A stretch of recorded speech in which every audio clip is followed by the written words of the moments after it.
আরে ভূমিকম্প, ভূমিকম্প, পালাও পালাও। সময় ফুরিয়ে আসছে কালীপুরবাসী। সূর্যাস্তের আর মাত্র কয়েক ঘন্টা বাকি। বিচিত্র কি এখনো গর্তে লুকিয়ে আছে, নাকি সে চায় তার গ্রামের এই সুন্দর স্কুলটা মাটির নিচে দেবে যাক? প্রফেসর, আমরা সাধারণ মানুষ মাত্র। আমাদের ছোট ছোট ছেলে মেয়ে, ঘর বাড়ি, পঙ্কজ যা বলছে তাই করুন, আমাদের বাঁচান। ভয় পাবে না রামলাল মশাই, পঙ্কজ আমার সাথে লড়তে চায়, লড়ুক, কিন্তু গ্রামের উপরেই অত্যাচার আমি সইব না। বিজ্ঞানের শত্রু বিজ্ঞানী দিয়ে হবে। পঙ্কজ মাটি নিচে যে কম্পন পাঠাচ্ছে, আমি তার বিপরীত কম্পন বা অ্যান্টি ভাইব্রেশন তৈরি করব। এই যন্ত্রটা যদি গ্রামের কেন্দ্রে বসাতে পারি, তবে পঙ্কজ পাঠানো তরঙ্গ মাটির নিচে একে অপরকে কাটাকুটি করে শান্ত হয়ে যাবে। কিন্তু পঙ্কজ কি তোকে এটা বসাতে দেবে? সেই জন্যই আমাদের দরকার মিকিকে।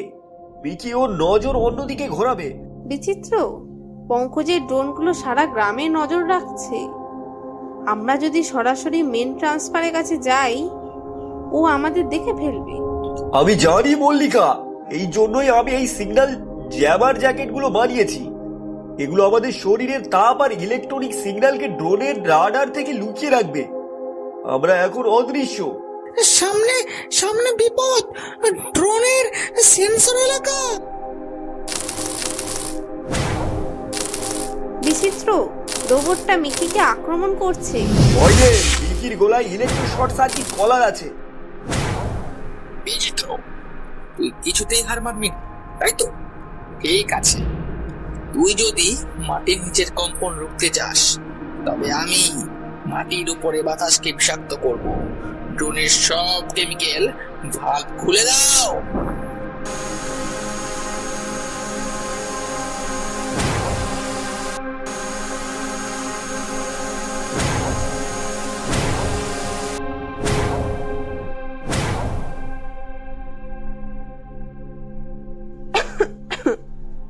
বিচিত্র, কম্পন থেমেছে, কিন্তু এই গ্যাস তো আমাদের মেরে ফেলবে।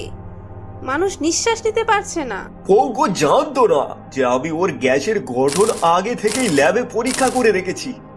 মিকি, সিগন্যাল দাও।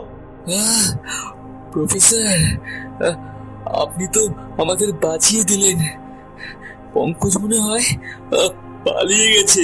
না রামলাল মশাই, পঙ্কজ সহজে হার মানার লোক নয়।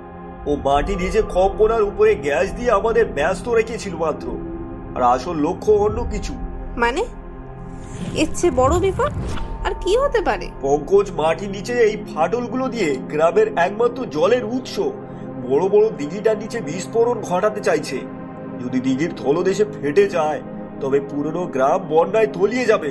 আমাদের সরাসরি পঙ্কজের ঘাঁটিতে যেতে হবে। বিচিত্র, ওই ড্রোনগুলো তো নড়াচড়া করলেই গুলি করবে, ভিতরে ঢুকবো কি করে? এতে আছে রিফ্লেক্টিভ লিকুইড।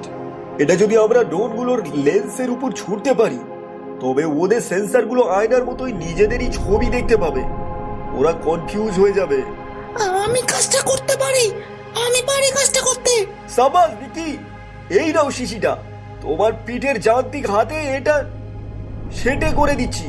তুমি চুপি চুপি পাথরের খাঁজ দিয়ে উপরে উঠে ড্রোনগুলোর মাথায়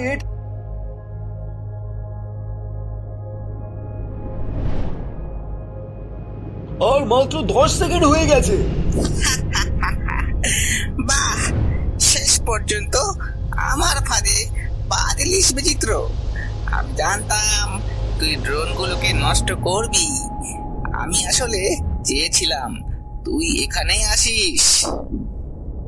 পঙ্কজ, থামা। এই পাগলামি দিঘির নিচে তুই যে বোমা বসিয়েছিলিস, তা ফাটলে গ্রামে তো ডুববেই। এই পাহাড়টাও ধসে পড়বে, তুই নিজেও বাঁচবি না। আমি বাঁচি কি মরি তাতে কিচ্ছু যায় আসে না বিচিত্র।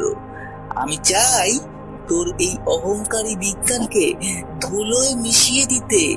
এই যে দেখছিস লিভারটা, এটা টানলেই দিঘির তলদেশ ফেটে যাবে।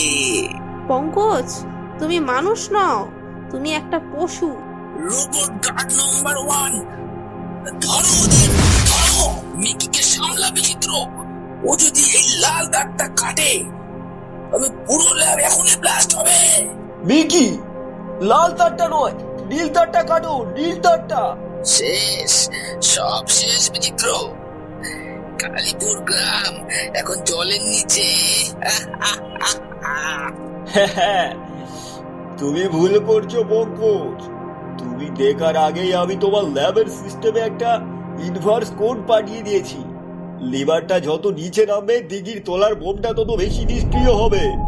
তুমি আসলে নিজের কবর নিজেই খুললে। এই হতে পারে না, এই হতে পারে না।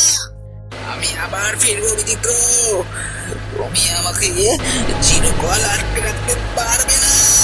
ও পালিয়ে যাচ্ছে বিচিত্র, ওকে ধর। ওর পালানোর জানটাতে আমি আগে মিকিকে দিয়ে ম্যাগনেটিক লক লাগিয়ে দিয়েছি। ও খুব বেশি দূর যেতে পারবে না।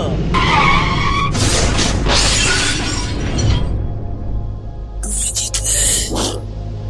জিতলে বিচিত্র, কিন্তু মনে রাখো বিজ্ঞানকে তুমি খাঁচায় বন্দি করেছো।